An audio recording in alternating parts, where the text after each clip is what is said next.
Il y a quelques mois, je vous avais emmené avec moi à New York pour découvrir le nouveau flagship de Google, c'est le Google Pixel 4.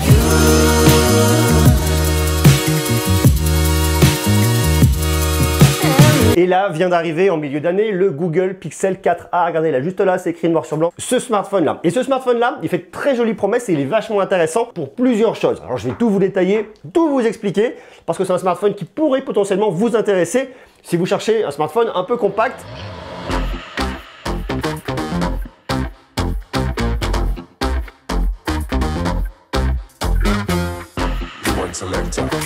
Mais avant toute chose, et si ce n'est pas déjà fait, je vous invite à venir vous abonner. Pourquoi? Parce que je vous parle bien évidemment de nouveautés smartphones, je vous parle de plein d'actu, je vous parle de tech en règle générale, puis je vous parle surtout de vous, de votre vie numérique. Je donne plein de bons conseils, plein de bonnes astuces que je viens partager directement avec vous ici sur cette chaîne. Je vous invite donc à venir cliquer sur le petit bouton rouge que vous avez là. S'il est rouge, c'est que vous n'avez toujours pas cliqué. Vous cliquez dessus, vous vous abonnez, vous actionnez la cloche, comme ça vous serez notifié, vous saurez tout dès qu'une prochaine vidéo arrivera. Pour faire simple, le Pixel 4a, ça pourrait potentiellement être l'équivalent de l'iPhone SE sur Android. Alors je dis potentiellement parce que c'est pas exactement ça. On n'est pas dans la même idée, notamment en termes de puissance. Sur l'iPhone SE de 2020, vous avez exactement le même SoC que l'iPhone 11 Pro. Ici, c'est pas le cas. Alors, il y a quelques différences notables, mais ce qui est sûr, c'est que le format, avec un écran de 5,8 pouces, les rapproche énormément, et le fait d'avoir un seul capteur qui fait tout à l'arrière, le donne un petit peu la même ADN. Le Pixel 4a, c'est avant tout un petit format, un smartphone très compact. Regardez, se tient très bien dans une main. On est vraiment dans cette typologie de petit écran. On l'avait avec le Pixel 4, on le retrouve avec le Pixel 4a. Un smartphone qui néanmoins a des bords qui sont pas très grands. Ça reste très cohérent pour voir qu'on est sur un smartphone milieu de gamme. Un écran poinçonné pour voir qu'on a un dos plastique. Je trouve que l'effet est plutôt bien réussi. 143 grammes, je trouve vraiment pas particulièrement lourd. Il est compact, la prise en main est bonne. On a à l'avant un verre Corning Gorilla Glass 3. C'est pas la dernière génération, mais ça fonctionnera bien sur ce smartphone-là. Et surtout, ce qui est bien, c'est un écran ici de 5,8 pouces. C'est du OLED Full HD+, 2340 par 1080 pixels à 443 pixels par pouce. C'est un ratio 19,5 neuvième. L'écran est vraiment de très bonne qualité pour tout ce qui va être contenu multimédia. Il est extrêmement bien calibré. Personnellement, je trouve vraiment très bon. Pour le multimédia, grâce à son écran, ça ira très bien. Alors après, on est sur du 5,8 pouces, c'est pas non plus ce qui va être le plus grand. Si vous voulez un bon confort de visionnage avec un écran un peu plus grand, c'est ce que vous recherchez, c'est pas forcément là-dessus qu'il faudra aller. Il faudra peut-être passer votre chemin. Mais si par contre vous voulez quelque chose de compact avec un excellent rapport qualité-prix, là par contre vous avez un truc qui est vraiment top. Et là en plus il y a un point qui est vraiment intéressant et qu'on retrouve en règle générale assez peu dans cette gamme de prix parce qu'il coûte, je vous dis tout de suite, tout est écrit là sur ma petite note, 349 €. Il est pas cher, vraiment pas cher.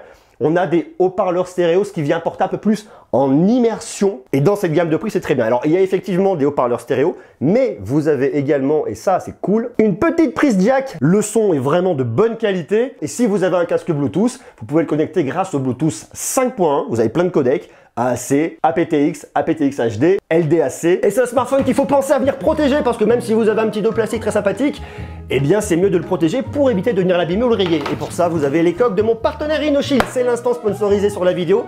Coque très sympa. Alors vous avez la possibilité en plusieurs couleurs. Regardez là, ça c'est une solide suite. Effet un peu carbone.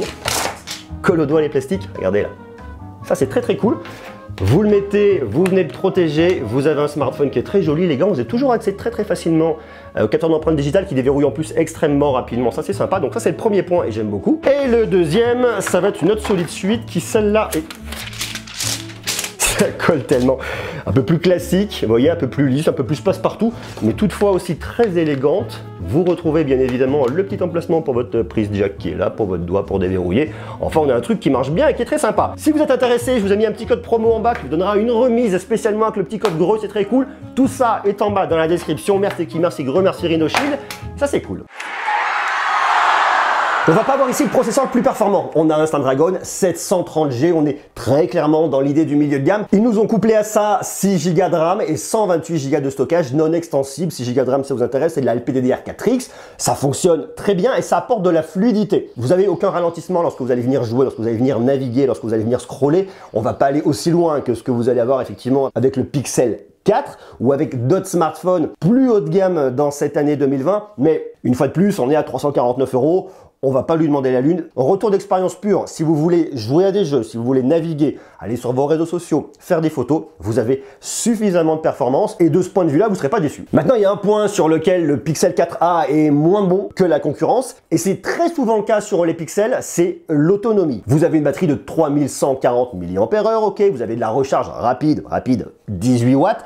Ok, ça c'est vrai. Et là où d'autres smartphones vont tenir un jour et demi, 2 jours, et bien avec le Pixel 4a, si vous tenez la journée, vous êtes content. Alors vous tenez la journée, oui, normalement vous tenez la journée, ça dépend une fois de plus de vous, de vos usages. Si vous avez un usage intensif, oui ou non, mais il va lui manquer ce petit quelque chose qui va lui conférer plus d'autonomie et qui vous emmène au bout de la journée sans aucune déconvenue. Vous pouvez y arriver, vous pouvez le faire, c'est sûr, mais il va falloir un usage un petit peu modéré. Sur un usage intensif, mais on peut y arriver. C'est le problème des Pixels, de toute façon. Ce sont des super smartphones, mais l'autonomie, toujours un petit peu ce qui manque. On tourne ici sur l'Android 10 de l'Android pur. Vous avez toutes vos apps, ça marche bien. C'est très pratique. Alors effectivement, il faut aimer Google. Moi personnellement, je trouve ça vraiment bien. J'aimais déjà sur le Pixel 4. J'aime également sur le Pixel 4a. Et en plus, vous avez 3 ans de mise à jour de sécurité garantie. Donc ça, c'est bien. Concernant la partie photo, on a un simple capteur de 12,2 mégapixels qui ouvre à f1.7. Stabilisation optique et électronique. Et vous pouvez faire de la vidéo jusqu'en 4K à 30 fps. Tandis qu'à l'avant, vous avez une caméra de selfie de 8 mégapixels qui ouvre à f2.0. Côté logiciel, c'est hyper efficace. Vous avez votre petit inclinomètre pour savoir où est-ce que vous en êtes, vous avez votre appareil photo, le mode portrait, la vision de nuit, de la vidéo bien évidemment, et puis vous avez plein d'autres modes. La vidéo, c'est pas forcément sur ce smartphone que je vais aller pour vraiment faire de la très bonne vidéo.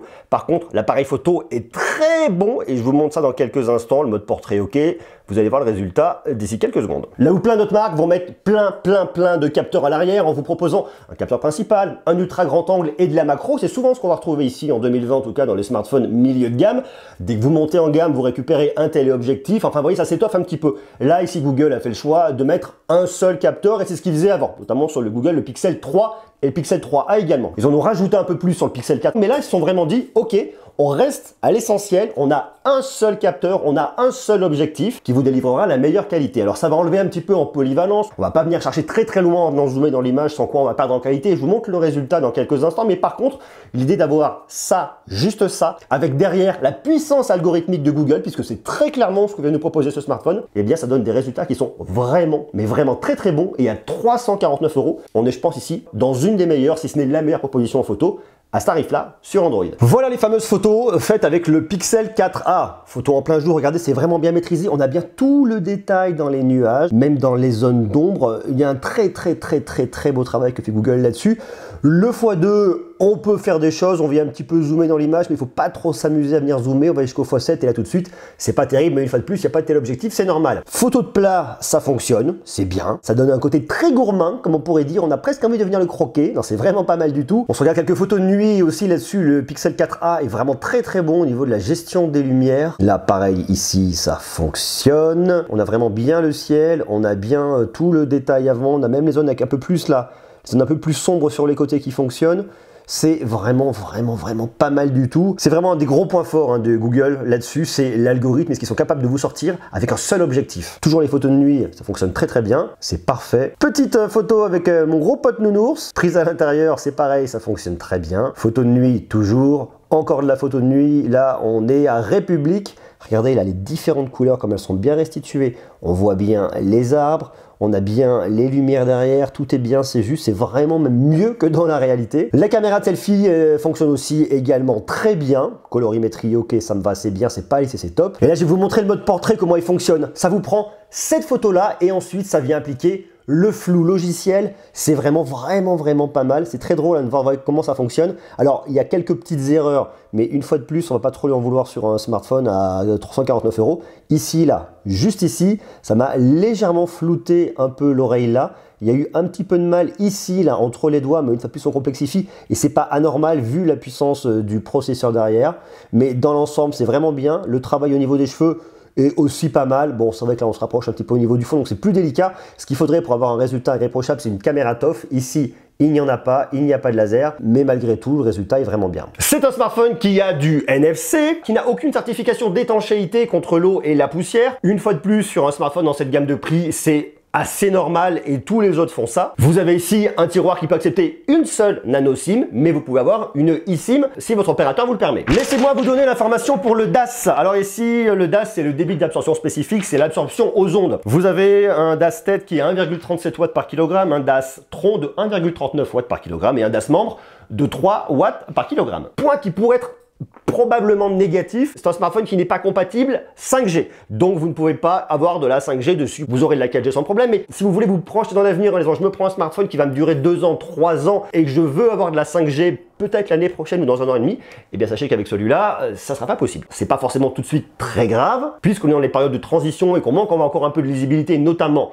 en France, mais pour d'autres pays comme la Suisse qui proposent de la 5G, eh bien ça peut être un petit peu embêtant, et surtout quand on voit qu'à ce tarif-là, à quelque chose près, des concurrents proposent des smartphones avec de la 5G. Maintenant la question c'est est-ce que la 5G est importante pour vous, ou est-ce que vous voulez vraiment un gros focus avec une très belle qualité sur l'appareil photo et que vous pouvez vous passer de 5G pour le moment. Voilà, c'est une réflexion à avoir, à vous de me dire, dites-moi ce que vous en pensez en bas en commentaire. Alors pour moi ce smartphone est fait pour vous, si vous cherchez déjà un smartphone sur Android, ça c'est le prérequis, c'est la base. Si vous voulez un smartphone compact, qui se tient très bien en main, qui rentre très facilement dans une poche, dans un sac à main, qui est très discret, qu'on peut emmener partout avec soi et qui ne va pas déborder, qui n'est pas extrêmement grand. Si vous comparez avec un iPhone 11 Pro Max, vous voyez tout de suite qu'on est vraiment, je pose en bas, dans 2 mondes différents en termes de taille. Ça c'est clair. Donc la question elle se pose vraiment là-dessus sur le format, sur la prise en main. La qualité de l'écran pour le multimédia est vraiment bonne, la qualité audio pour le multimédia est vraiment excellente et le fait que vous ayez des haut-parleurs stéréo dans cette gamme de prix, une fois de plus ça c'est bien et assez rare. Vous avez en plus le choix puisque vous pouvez brancher un casque filaire avec une prise jack.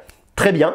Le fait d'avoir les codecs les plus importants, je dirais, dans cette gamme de prix, une fois de plus, ça marche très bien avec un Bluetooth 5.1. Donc on a vraiment une expérience qui est cohérente. On va pas avoir le smartphone le plus performant, mais vu ce qu'on a ici, vu la copie, il est fluide, il marchera bien et vous ferez tourner 3/4 des jeux du Play Store sans problème. Alors allez pas me chercher le jeu extrêmement gourmand à pousser derrière tranchement parce que ça ne fonctionnera pas nécessairement bien. Mais pour une fois de plus, un usage un peu standard, eh bien il sera passe-partout, il ira très bien, la photo est excellente et c'est vraiment le point fort de ce smartphone. Le point un peu négatif, je pense que c'est l'autonomie. Si vous n'avez pas peur de mettre un petit coup de charge en journée, ou en tout cas il vous tiendra une journée, bon, pourquoi pas. Moi j'aime beaucoup. Et surtout, je pense que vraiment ce smartphone, il faut y aller pour 2 points essentiels, c'est la compacité et le petit écran, ça c'est vraiment le plus important, et puis la partie photo qui est vraiment excellente à côté. Voilà mon point de vue, voilà mon avis aujourd'hui sur ce smartphone. En tout cas, je l'approuve, je le trouve très bien. Dites-moi vous maintenant ce que vous en pensez en bas en commentaire. Est-ce que vous pourriez vous laisser tenter par le Google Pixel 4a? Est-ce qu'il vous intéresse? Alors il n'est pas encore arrivé, il va pas tarder à arriver. Si vous allez sur le site de Google, vous pouvez vous inscrire à une lettre d'info qui vous enverra des infos dès qu'il arrivera, dès qu'il sera disponible. Mais en tout cas, moi je l'aime bien, je le trouve vraiment bien réussi, fait une très belle proposition. À vous de me dire ce que vous en pensez en bas en commentaire. Et puis vous restez connectés parce que on se retrouve extrêmement rapidement. Il y a plein de choses qui arrivent, plein de nouveautés. La tech ne s'arrête pas, jamais. Et croyez-moi, il y a plein de belles surprises qui se profilent. Je vous vois, beaucoup d'amour, prenez soin de vous et à très vite. Ciao, ciao.